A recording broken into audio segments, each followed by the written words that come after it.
Novo reforço para a vacinação no Ceará. O estado vai receber ainda esta semana mais de 256 mil doses de vacinas contra a Covid-19. No Jornal da TVC, você vai ver também. Uma pesquisa que mostra que adultos são fonte de infecção mais comum que crianças, ao contrário do que se pensava no começo da pandemia. Ruas do centro de Fortaleza com novo limite de velocidade. Com a mudança, os veículos não podem ultrapassar os 30 km por hora.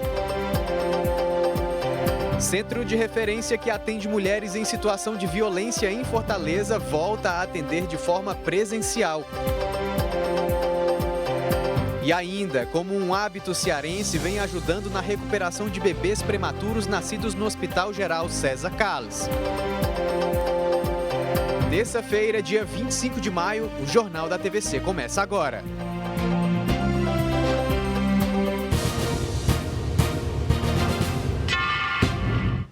Olá, boa noite a você que acompanha a nossa programação. Seja bem-vindo ao Jornal da TVC. E vamos começar esta edição com notícia boa, falar da chegada de vacinas. Hoje, o governador Camilo Santana usou as redes sociais para anunciar a chegada, ainda esta semana, de novas remessas de imunizantes contra a Covid-19. Ao todo, serão 256.070 doses, de acordo com o relatório do Ministério da Saúde. Desse total de vacinas, 231.500 doses são da vacina de Oxford AstraZeneca. As outras doses são da Pfizer. O governo ainda espera a confirmação do dia e horário exatos para a chegada desse novo lote. E a Prefeitura de Fortaleza faz amanhã a repescagem para as pessoas da terceira fase da campanha de imunização contra a Covid-19. Serão contempladas pessoas com idade de 50 a 59 anos que foram agendadas e por algum motivo não puderam se vacinar. Já na quinta-feira, dia 27, a repescagem vai ser para o público da terceira fase com idade entre 18 e 49 anos. O atendimento vai acontecer das 9 da manhã até às 5 da tarde em qualquer um dos locais de vacinação aqui da capital. E uma pesquisa da Fiocruz, em parceria com a Universidade da Califórnia, nos Estados Unidos, mostra que são as crianças que têm sido mais contaminadas pelos adultos com a Covid-19 e não o contrário, como se imaginava no começo da pandemia. Os detalhes aqui com Leonardo Marinho.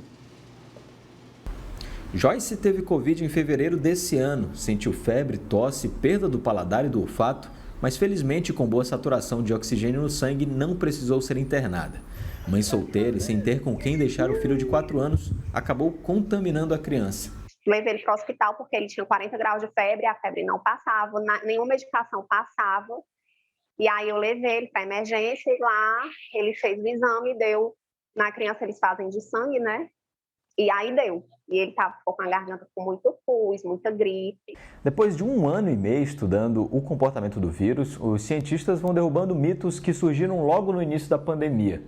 Um deles era de que as crianças, por serem mais suscetíveis à forma assintomática da Covid e terem uma menor rigidez em seguir as medidas de segurança sanitária, poderiam ser vetores importantes de infecção dos adultos. Mas um estudo feito pela Fiocruz mostra que são os mais velhos que têm contaminado os mais novos. Segundo o estudo realizado com 667 participantes, a maior parte das crianças infectadas teve a doença depois do contato com o adulto sintomático em casa. Uma das explicações é meramente comportamental, como afirma o infectologista Kenny Colares.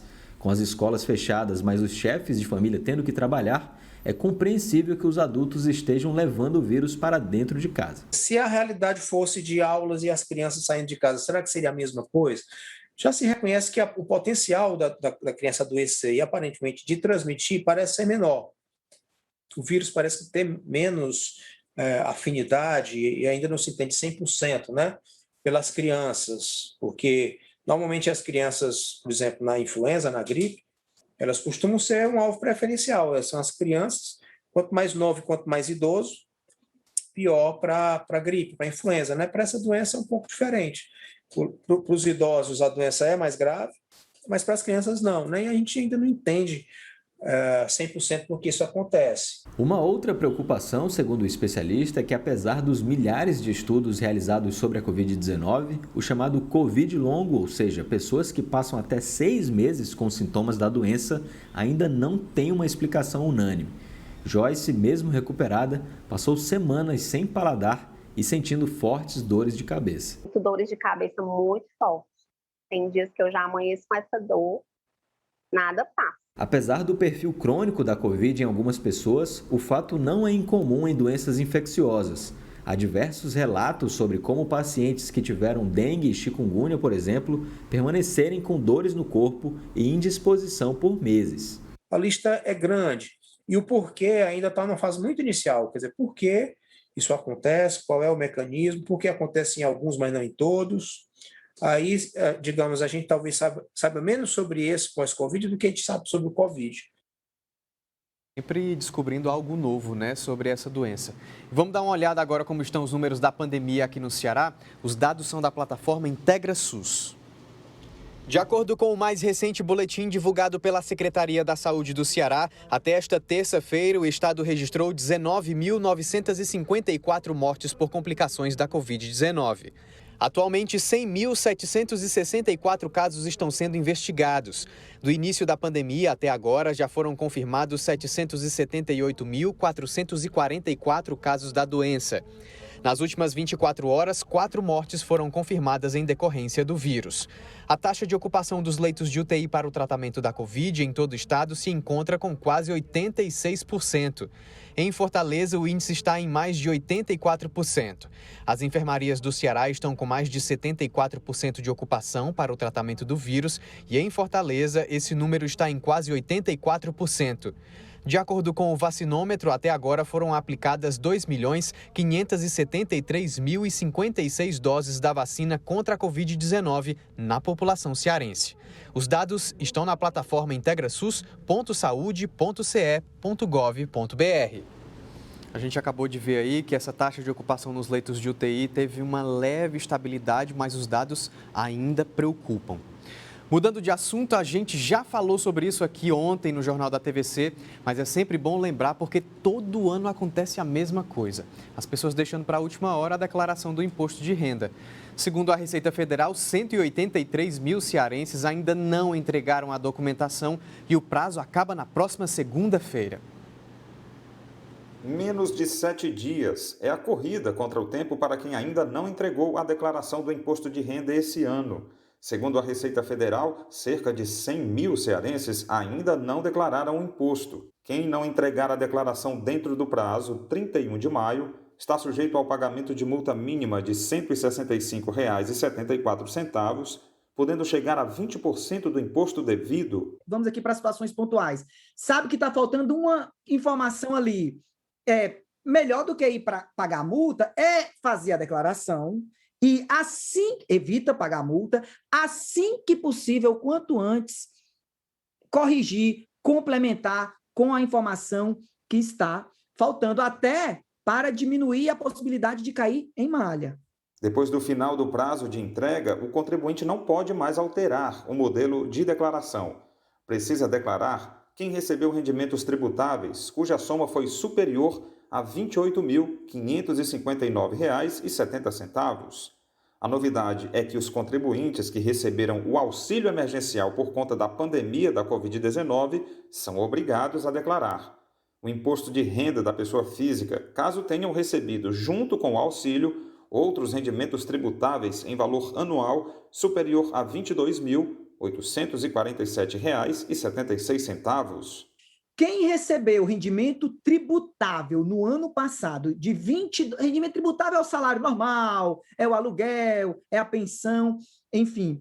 Quem recebeu rendimento tributável de R$ 22.847,76 no ano passado e, além disso, recebeu o auxílio emergencial, está obrigado a declarar. E mais, né? Além de declarar, vai ter que devolver a parcela do auxílio emergencial. O primeiro passo é baixar o programa e ir preenchendo os dados um a um de posse dos documentos necessários. Vai preenchendo com calma, olhando se as informações estão corretas. Teve dúvida? Não tem problema, é só procurar um profissional da área. Quem entregou logo já começa a ser restituído nos primeiros lotes.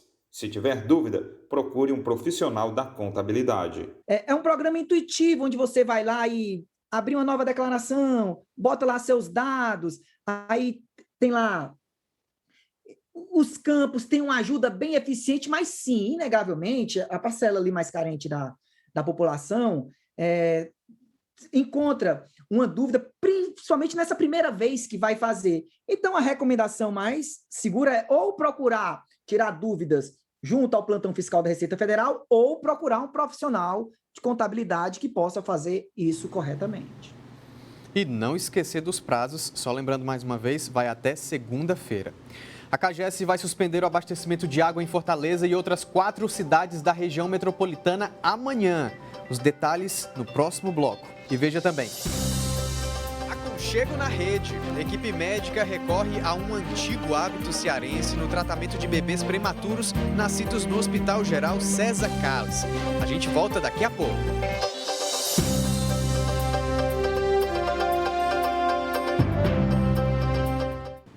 De volta e falando que a CAGES vai paralisar amanhã o abastecimento de água em Fortaleza, Maracanaú, Maranguape, Eusébio e parte de Caucaia. Segundo a companhia, serão realizadas obras de manutenção e melhorias na estação de tratamento Gavião e em tubulações de grande diâmetro da capital e região metropolitana. Segundo a companhia, o abastecimento será suspenso a partir de 6 horas da manhã e deve ser completamente normalizado em até 48 horas após a execução das obras. Como o sistema funciona por pressão, a água deve chegar mais rápido nas regiões centrais e depois nas regiões mais elevadas. Ainda de acordo com a CAGES, alguns locais podem sentir apenas baixa pressão na rede. O Centro de Referência da Mulher está atendendo por meio de agendamento. O equipamento funciona de segunda a sexta, das 8 da manhã até as 8 da noite. O órgão acompanha e encaminha para os serviços da rede de atendimento e enfrentamento à violência mulheres que estejam em situação de violência doméstica, familiar ou decorrente de desigualdade de gênero. Desde o início deste mês, o Centro de Referência da Mulher Francisca Clotilde, que recebe mulheres em situação de violência, voltou a atender presencialmente. Localizado na Casa da Mulher Brasileira, o equipamento que integra a Coordenadoria Especial de Políticas Públicas da Secretaria dos Direitos Humanos e Desenvolvimento Social funciona de segunda a sexta-feira, das 8 da manhã às 8 da noite. O Centro de Referência é a porta de entrada para assistência à mulher em situação de violência. Aqui, uma equipe multiprofissional faz o acolhimento e a escuta qualificada da vítima para encaminhá-la às ações e serviços necessários que também se concentram dentro da Casa da Mulher Brasileira. A mulher que se sente aflita, se sente em sofrimento, ela procura a Casa da Mulher Brasileira e ela é encaminhada para esta porta de entrada, que é o Centro de Referência da Mulher Francisca Clotilde. Aqui ela é acolhida, ela se submete a uma escuta qualificada por uma equipe multiprofissional que a recebe com todo o protocolo, com todo o cuidado, com toda a humanização, já que a mulher chega aqui fragilizada. E, na sequência, por vezes é necessário que se faça o encaminhamento para um abrigamento e aí é feito também uma avaliação de risco, né, da situação iminente de morte que a mulher possa estar. Os atendimentos são realizados mediante agendamento feitos por e-mail ou por telefone. Ou a mulher pode telefonar, né, e solicitar o agendamento, ou ela pode vir até aqui, aí na situação realmente de agravamento, ela é atendida presencialmente, né, de fato, mas na situação em que ela queira se informar, que ela queira tomar, ela pode fazer o agendamento pelo telefone, e aí ela é recepcionada pela nossa equipe de profissionais. Hoje nós temos uma gerente de célula, né, que é a doutora Rafaela Castelo Branco, que está aqui exatamente, né, organizando todo esse processo para que a mulher seja acolhida da melhor maneira possível. Lembrando que a Prefeitura de Fortaleza disponibiliza ainda o Disque Direitos Humanos pelo 0800 285 0880, com ligações gratuitas e sigilosas. O serviço funciona 24 horas por dia. Também é possível fazer denúncias pelo Disque 180 ou Disque 100. Que o cearense gosta de uma boa rede, todo mundo já sabe, né? Eu não abro mão da minha. Mas olha só, agora o Hospital César Carlos, aqui em Fortaleza, descobriu que essa paixão vem realmente de berço e pode ajudar na recuperação de bebês prematuros. Vamos ver. É deitadinho numa boa rede que todo mundo relaxa. E com os bebês prematuros nascidos no Hospital Geral César Carlos, não é diferente. A equipe de fisioterapia do Centro de Neonatologia resolveu testar um dos ícones da cultura cearense para acalmar os bebês. Por conta de partos muitas vezes de risco e o ambiente estressante das UTIs, muitas crianças ficam nervosas e irritadas, mas basta deitar na rede que a calmaria vem. É uma terapia que tem a intenção de oferecer a experiência que remete ao útero materno, o aconchego, a proteção, o balanço que a rede faz, que remete ao bebê, ao balanço da mãe enquanto está se movimentando, né? E isso oferece para o bebê estímulos muito positivos. Para poderem curtir uma boa rede, os bebês precisam estar clinicamente estáveis, pesando entre 1 e 2 quilos. O uso da rede, segundo a equipe do hospital, favorece também o alinhamento postural, a função respiratória e o fortalecimento do tônus do bebê, sem falar no alívio das mamães ao verem essas imagens.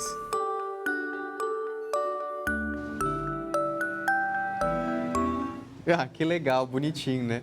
Olha só, no próximo bloco a gente fala sobre o apoio da Defensoria Pública no processo de adoção. E ainda, tem mudança no limite de velocidade no centro de Fortaleza. Em algumas ruas, o motorista não poderá mais ultrapassar os 30 km por hora. Os detalhes daqui a pouco.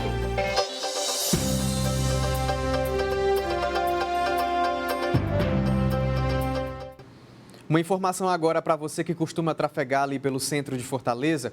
Algumas ruas daquela área começaram a ser sinalizadas com nova velocidade máxima, de 30 km por hora.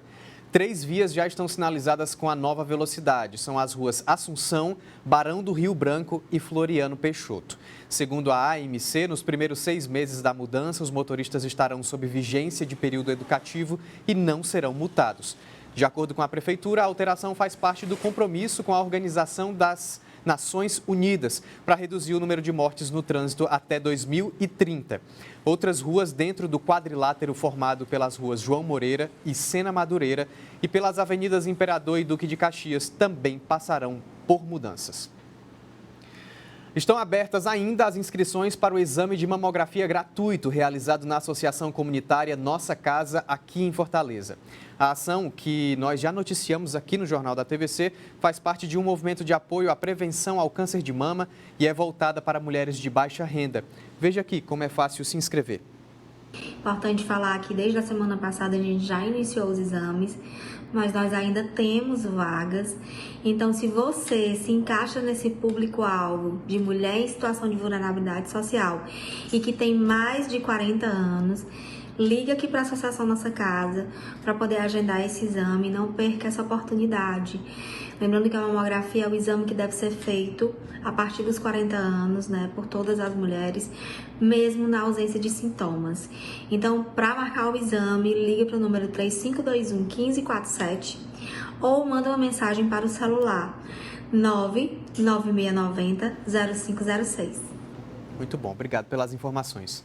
Hoje é o Dia Nacional da Adoção. A data é um chamado à conscientização e reflexão sobre a importância de adotar. Aqui no Ceará, a Defensoria Pública conta com o Núcleo de Atendimento da Infância e Juventude, que ajuda jovens a encontrarem novas famílias.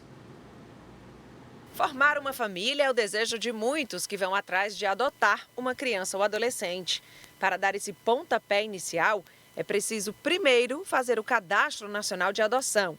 As famílias serão habilitadas para o processo, assim como as crianças e jovens. Para isso, aquela criança ou aquele adolescente, eles passaram por um processo de destituição do poder familiar, em que, durante esse processo, foi constatado a impossibilidade de retorno à família biológica.